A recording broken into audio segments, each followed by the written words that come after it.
আমরা 4টি সংখ্যা পদ্ধতি নিয়ে কাজ করেছি। সেই 4টি সংখ্যা পদ্ধতির মাঝে যতগুলো কনভার্সন পসিবল তা আমরা 3টি অংশে ভাগ করেছিলাম। তার প্রথম অংশে ছিল ডেসিমেল থেকে কিভাবে আমরা বাইনারিতে যাব।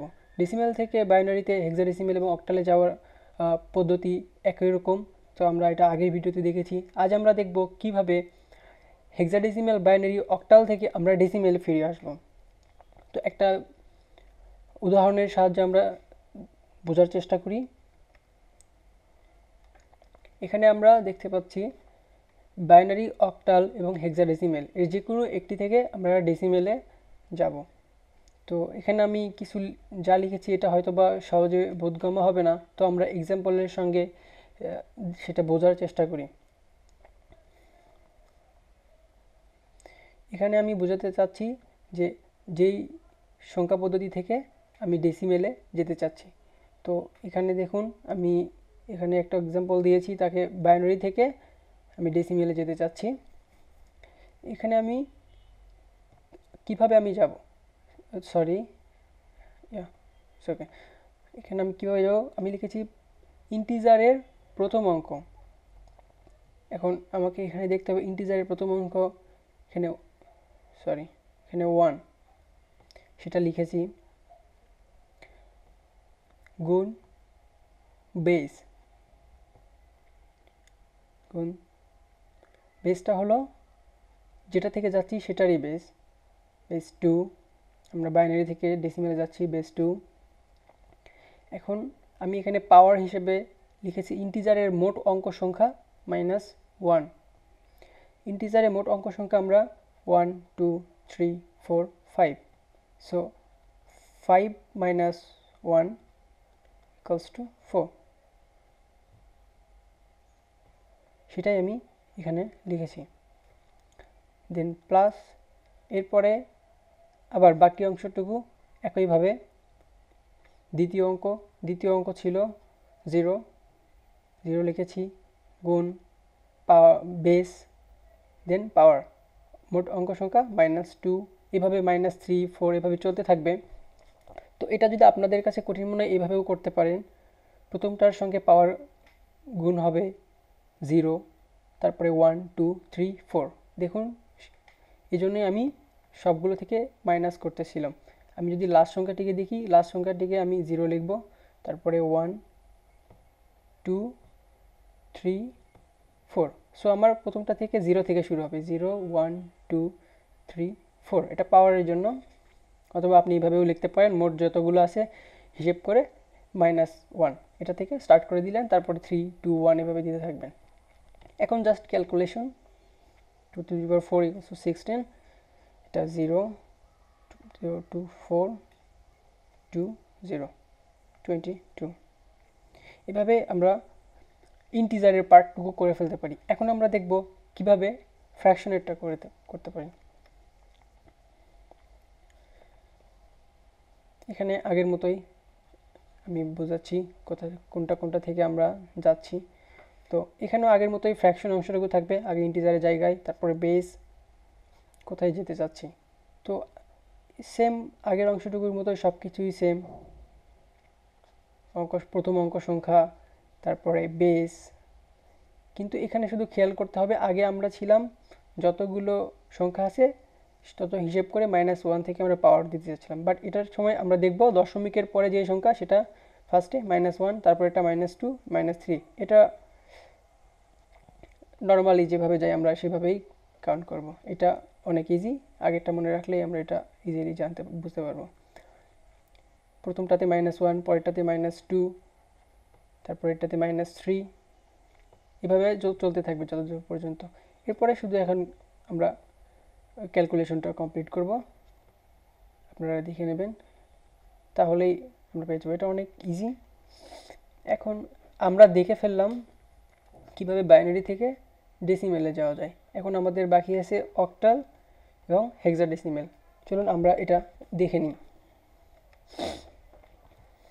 এখানে আমি দেখতে পাচ্ছি যে আমি আগেই লিখে রেখেছি অক্টাল থেকে ডেসিমেলে যেতে চাই।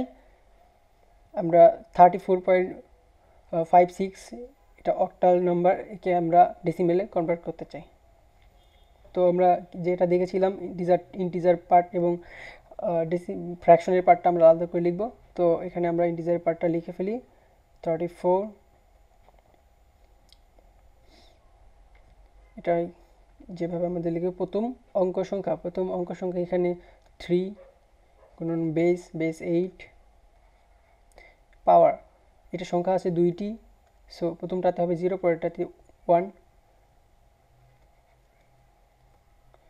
প্লাস দ্বিতীয় অঙ্ক সংখ্যা 4 গুণন 8 পাওয়ার, সরি এটা আমাদের একটু মনে রাখতে হবে, প্রথম সংখ্যাটিতে হবে 0, পরেরটি পাওয়ার হবে 1, কারণ দুইটি সংখ্যা আছে, প্রথমটা হবে 2 - 1 = 1, সো এটা 1 হবে, এটা 0 হবে।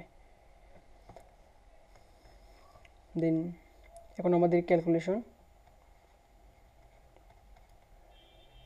এটা 428, এটা আমাদের ছিল ইন্টিজার অংশের জন্য।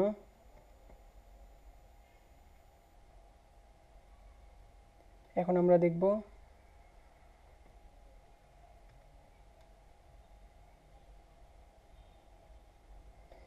দেখব কিভাবে ফ্র্যাকশন অংশটুকু করতে হয়। 6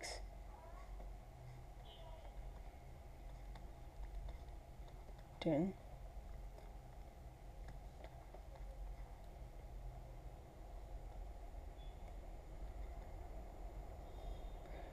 প্রথম অঙ্ক সংখ্যা গুণন বেস পাওয়ার, প্রথমটাতে -1 দশমিকের পরে প্রথমটাতে, প্লাস দ্বিতীয় অঙ্ক সংখ্যা গুণন base power 5/8 plus 6y square, 5/8 square equals 64, 40 plus 6 equals to 46/64 equals to 0.7187510। এভাবে আমরা অক্টাল থেকে ডেসিমেল যেতে পারি, অনেক সহজ, আপনারা একটু দেখলেই বুঝতে পারবেন। এরপরে আমরা আমাদের আরেকটা পদ্ধতি এখন বাকি আছে, আমরা অক্টাল দেখে ফেলেছি, এখন আমরা দেখব হেক্সাডেসিমেল। হেক্সাডেসিমেলে আমরা যেটাকে কনভার্ট করব, আমরা আগের মতো ইন্টিজার অংশটিকে আগেই নিয়ে ফেলব, এই 8e,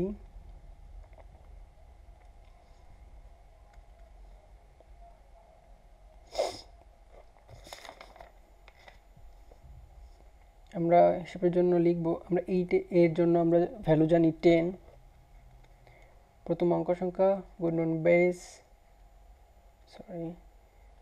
16, অঙ্ক আছে 3টি, 0 1 2, পাওয়ার হবে এইভাবে, সো পাওয়ার 2 প্লাস 8 গুণন বেস 16 পাওয়ার 1 প্লাস এর জন্য আমরা জানি ভ্যালু হবে 14 গুণন বেস 16 0। এখন জাস্ট আমরা এখানে ক্যালকুলেশন করে ফেলব, 64 plus 14 equals to 2638। আমরা দেখব ফ্র্যাকশন অংশটুকু কিভাবে আমরা করতে পারি। আমরা একটা ফ্র্যাকশন,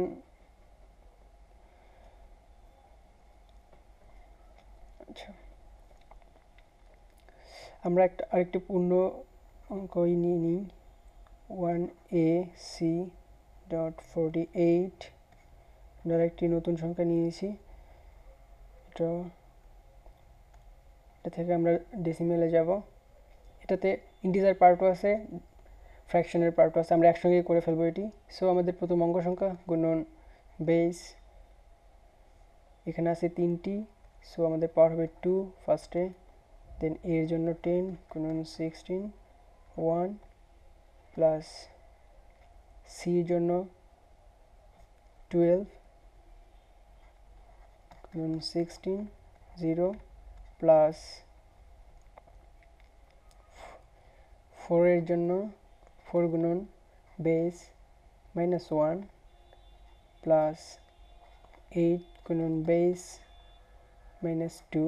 দেখতে পাচ্ছেন আমরা এখন কিভাবে যাচ্ছি, দশমিকের পরে এখানে আমি যদি ধরি দশমিকের পরে গুলো 0 থেকে যাচ্ছে এবং দশমিকের পরেরগুলো মাইনাস থেকে যাচ্ছে। দেন এখন জাস্ট ক্যালকুলেশন করলেই আমরা এটা বুঝতে পারবো।